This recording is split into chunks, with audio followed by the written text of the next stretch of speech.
सोचिए, रात के करीब 12:30 बजे हैं। एक गांव के बाहर का सुनसान कब्रिस्तान, जहां अंधेरे और खामोशी के सिवा कुछ भी नहीं है। और तभी उस खामोशी को एक आवाज चीर देती है, एक मोबाइल फोन की रिंगटोन। पहले तो लगता है कि कोई वहम होगा या शायद पास से गुजर रहे किसी का फोन बजा होगा। बिल्कुल, लेकिन जब वही रिंगटोन लगातार बिना रुके 2 घंटे तक बजती रहती है तो पूरे गांव में एक अजीब सा खौफ फैल जाता है। और ये खौफ इसलिए और भी गहरा हो जाता है क्योंकि आवाज किसी आम जगह से नहीं बल्कि एक ताजा खोदी हुई कब्र के 6 फीट नीचे से आ रही थी, जहां सिर्फ 24 घंटे पहले ही एक 22 साल के लड़के आरव को दफनाया गया था। जी, आज हम द ग्रेव्स फाइनल कॉल नाम के एक वृत्तांत में दर्ज इसी हैरत अंगेज मामले की तह तक जाएंगे। हमारा मकसद सिर्फ कहानी सुनाना नहीं है, बल्कि उन सबूतों और सवालों की गहराई में जाना है जो इस गुत्थी को सुलझाने के बजाय और उलझा देते हैं। मतलब हम ये तो जानेंगे कि आरव की मौत क्यों हुई। हाँ, लेकिन हमारा असली सवाल होगा, उस कब्र के अंदर फोन किसने चालू किया और 3 साल से बंद एक नंबर से वो 38 कॉल्स आखिर कैसे किए गए। ये एक ऐसा सवाल है जो आज भी पुलिस रिकॉर्ड्स में एक अनसुलझी पहेली की तरह दर्ज है। तो चलिए इस अजीब और गरीब मामले को परत दर परत खोलते हैं। तो रात भर वो रिंगटोन बजती रही और गांव वालों की तो नींद ही उड़ गई। सुबह होने का इंतजार इतना डरावना था कि कोई भी कब्रिस्तान के पास जाने की हिम्मत नहीं कर पा रहा था। और तरह तरह की बातें होने लगी। कुछ कह रहे थे कि ये किसी आत्मा का संकेत है, तो कुछ को डर था कि शायद आरव को जिंदा ही दफना दिया गया है। और यहीं पर मनोविज्ञान का एक बहुत दिलचस्प पहलू सामने आता है। कैसे एक आधुनिक चीज, एक मोबाइल की रिंगटोन, एक बहुत पुराने आदिम डर को जगा देती है। मतलब ये मास हिस्टीरिया, ये कहिए कि सामूहिक भय का एक क्लासिक केस है, लेकिन इसमें टेक्नोलॉजी का एक तड़का है। लोगों का दिमाग ये समझ ही नहीं पा रहा था कि कब्रिस्तान में कब्र के अंदर से फोन कैसे बच सकता है, तो वो सीधे सबसे आसान और पुराने जवाब पर पहुंच गए, भूत प्रेत। बिल्कुल। किसी ने ये तक नहीं सोचा कि शायद फोन गलती से ताबूत में रह गया हो और किसी दोस्त ने लगा दिया हो। पहली सोच हमेशा अलौकिक ही होती है, तर्क पीछे छूट जाता है। और फिर सुबह के 6 बजे गांव के 4 लोगों ने हिम्मत जुटाई और हाथों में फावड़े लेकर कब्रिस्तान की ओर बढ़े।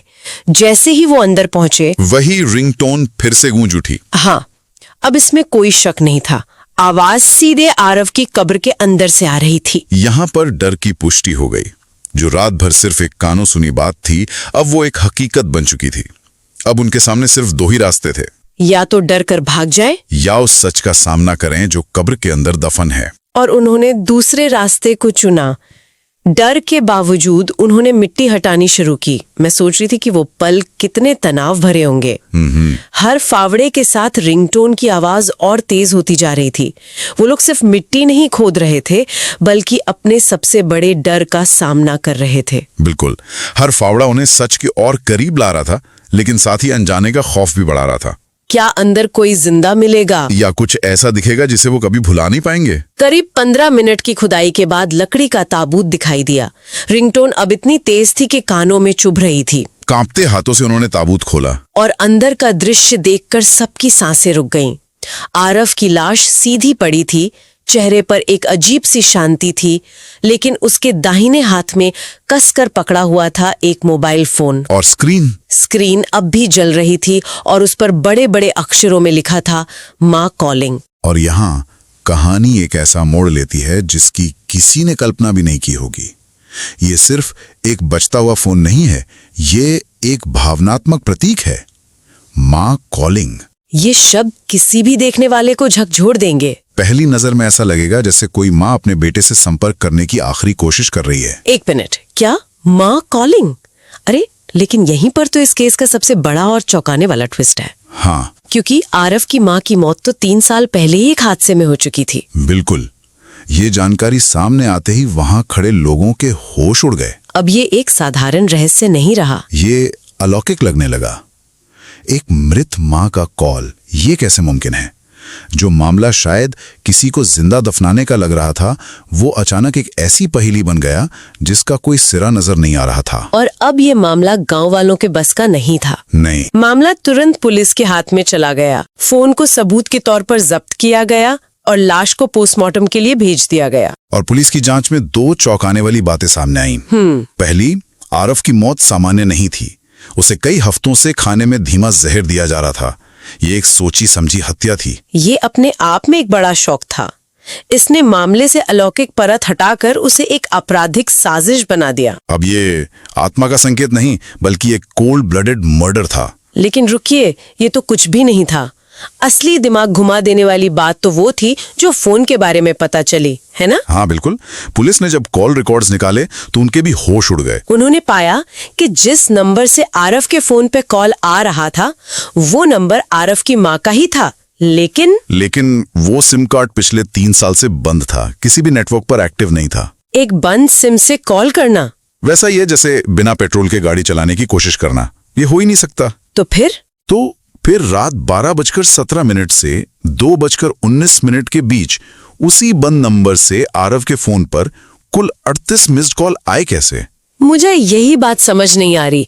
क्या इसका कोई तकनीकी स्पष्टीकरण हो सकता है? जैसे कुछ हैकिंग वगैरह? देखिए, एक तकनीक होती है जिसे नंबर स्पूफिंग कहते हैं। अच्छा। इसका मतलब है कि आप अपनी कॉलर आईडी को बदल कर किसी और का नंबर दिखा सकते हैं।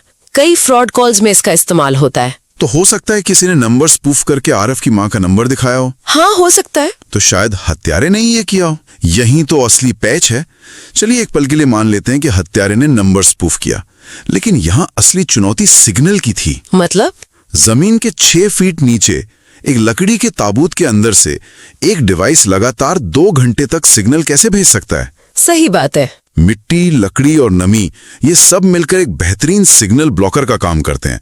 ये अपने आप में एक बहुत बड़ा तकनीकी चैलेंज है। ये किसी आम इंसान के बस की बात नहीं लगती। बिल्कुल नहीं। तो मतलब पुलिस के सामने 2 सवाल थे। एक, आरव को जहर कौन दे रहा था? और दूसरा, ये लगभग नामुमकिन कॉल्स कौन, कैसे और क्यों कर रहा था? और क्या ये दोनों बातें आपस में जुड़ी थीं? या ये 2 अलग अलग घटनाएं थीं जो संयोग से एक साथ हो रही थीं? इसी सवाल ने जांच को बेहद जटिल बना दिया। पुलिस ने अपनी जांच हत्या वाले एंगल से आगे बढ़ाई और आरव के दोस्तों से पूछताछ शुरू की। ज्यादातर दोस्त सदमे में थे और सामान्य लगे, सिवाय एक के, आरव का सबसे करीबी दोस्त विवेक। अच्छा। पूछताछ के दौरान वो बार बार घबरा रहा था, पानी मांग रहा था और उसके जवाब मेल नहीं खा रहे थे। अक्सर ऐसे मामलों में जहां धोखा शामिल होता है, अपराधी कोई अनजान व्यक्ति नहीं बल्कि सबसे करीबी ही निकलता है। हाँ। विश्वास का एक पर्दा होता है जो हमें सच देखने से रोकता है। लेकिन विवेक की घबराहट इस बात का साफ संकेत थी कि वो कुछ बहुत बड़ा छिपा रहा है। पुलिस का शक गहराता गया और कई घंटों की लगातार पूछताछ के बाद आखिरकार विवेक टूट गया। और उसने जो कबूल किया, उसने न सिर्फ आरव की मौत का राज खोला, बल्कि एक 3 साल पुराने राज से भी पर्दा उठा दिया जो उससे भी ज्यादा भयानक था। और यहाँ मानवीय रिश्तों का सबसे स्याह पहलू सामने आता है, धोखा, लालच और विश्वासघात। विवेक ने कबूल किया कि 3 साल पहले आरव की माँ की मौत कोई हादसा नहीं थी, वो एक हत्या थी। हाँ, और वो हत्या उसी ने की थी। वजह थी करोड़ों की प्रॉपर्टी जिसे वो हड़पना चाहता था। आरव को हाल ही में कुछ सबूत मिले थे और उसे विवेक पर शक हो गया था। तो वो विवेक से इस बारे में बात करने वाला था? हाँ, इससे पहले कि सच बाहर आता, विवेक ने उसे भी धीमे जहर से रास्ते से हटा दिया। उसे लगा कि उसने सच को हमेशा के लिए आरव के साथ ही दफन कर दिया है। यहाँ विवेक का मनोविज्ञान देखने लायक है। उसने धीमा जहर इस्तेमाल किया, जो कायरता और धोखे की सबसे बड़ी निशानी है। सही। ये आमने सामने की लड़ाई से बचने का तरीका है। ये वही करता है जो आपके सबसे करीब हो, आपके भरोसे का हिस्सा हो। विवेक ने एक झूठ को छुपाने के लिए दूसरा अपराध किया और उसे लगा कि कब्र में लाश के साथ साथ राज भी दफन हो जाएगा। बिल्कुल। तो विवेक के कबूलनामे से साफ हो गया कि आरव की मौत क्यों हुई। हत्या का मकसद और हत्यारा दोनों सामने थे। ऐसा लगा कि केस सुलझ गया। लेकिन कहानी यहाँ खत्म नहीं होती। बिल्कुल नहीं, बल्कि यहाँ से वो सवाल और भी गहरा हो जाता है जिससे हमने चर्चा शुरू की थी। सही। विवेक ने हत्याओं का जुर्म तो कबूल कर लिया, लेकिन उसके पूरे कबूलनामे में एक बार भी उसने उन 38 कॉल्स का जिक्र नहीं किया। उसने ये नहीं बताया कि कब्र में फोन किसने एक्टिवेट किया या उस बंद नंबर से कॉल कैसे किए गए? कुछ नहीं। पुलिस ने उससे इस बारे में घंटों पूछताछ की, लेकिन वो या तो चुप रहा या कहता रहा कि उसे इस बारे में कुछ नहीं पता। ये चुप्पी ही सबसे ज्यादा डरावनी है। तो क्यों का जवाब तो मिल गया, पर कैसे का वो भयानक सवाल तो वहीं का वहीं खड़ा है। और यहीं पर इस मामले का असली रहस्य छिपा है। आप सोचिए, विवेक ने 2 हत्याएं मान ली जिनकी सजा फांसी तक हो सकती है। हाँ, तो फिर उसने फोन वाली बात क्यों छिपाई? क्या ये राज हत्या से भी बड़ा था? तो फिर क्या संभावनाएं हो सकती है? चलिए इस पर सोचते हैं। पहली थ्योरी, क्या ये विवेक की ही कोई चाल थी जांच को भटकाने के लिए? ये एक संभावना है। शायद वो चाहता था कि पुलिस इसे भूत प्रेत का मामला समझकर फाइल बंद कर दे या किसी अंधविश्वासी गांव वाले को पकड़ ले। लेकिन ये प्लान इतना जटिल और तकनीकी रूप से मुश्किल है कि इसके फेल होने का खतरा बहुत ज्यादा था। और अगर ये उसी का प्लान था तो अब पकड़े जाने के बाद उसे बताने में क्या हर्ज है? वो तो पहले ही 2 हत्याओं का मुजरिम है। सही कहा। ठीक है, तो दूसरी संभावना, क्या उसका कोई साथी था, कोई टेक्नोलॉजी का एक्सपर्ट जिसे वो बचा रहा है? ये ज्यादा तार्किक लगता है। शायद कोई ऐसा है जो इस तरह के प्री प्रोग्राम डिवाइस बनाने में माहिर हो। मतलब? एक छोटा पावरफुल डिवाइस जिसे एक खास सिमुलेटर के साथ ताबूत में फोन के पास रख दिया गया हो। वो डिवाइस एक तय समय पर एक्टिवेट हुआ और उसने एक बंद नंबर की नकल करते हुए आरव के फोन पर सिग्नल भेजे। ये तो बहुत हाईटेक है। हाँ, लेकिन नामुमकिन नहीं। शायद विवेक अपने इस साथी को बचा रहा है क्योंकि वो किसी और बड़े अपराध में शामिल है। ये काफी हद तक मुमकिन लगता है, पर एक और बात मेरे दिमाग में आ रही है। बताइए। अगर ये इतना हाईटेक था तो इसका मकसद क्या था? सिर्फ पुलिस को उलझाना? या फिर यहाँ एक तीसरी और सबसे डरावनी मनोवैज्ञानिक संभावना है। वो क्या? हो सकता है कि विवेक एक शातिर नार्सिसिस्ट हो, यानी एक ऐसा इंसान जिसे खुद को सबसे ऊपर और सबसे ज्यादा बुद्धिमान देखने में मजा आता है। अच्छा। वो जेल में बैठकर भी इस कहानी को कंट्रोल करना चाहता है। उसने हत्या कबूल कर ली, जो एक तरह से उसकी हार थी, लेकिन इस रहस्य को जिंदा रखकर, इस पर चुप्पी साधकर वो ये साबित करना चाहता है कि वो आज भी पुलिस और दुनिया से ज्यादा चालाक है। बाप रे। ये उसका आखिरी दाव है, हमें हमेशा के लिए उलझाए रखने का। वो चाहता है कि दुनिया हमेशा ये सोचे, विवेक ने ये किया कैसे? मतलब ये उसका एक दिमागी खेल हो सकता है। बिल्कुल। तो एक मामला सुलझा, लेकिन अपने पीछे एक उससे भी बड़ा और ज्यादा अजीब रहस्य छोड़ गया। विवेक जेल में है, आरव और उसकी माँ को इंसाफ मिल गया, लेकिन उन 38 मिस्ड कॉल्स का रहस्य आज भी उस पुलिस फाइल में एक पहेली की तरह बंद है। और ये रहस्य ही इस कहानी को खास बनाता है।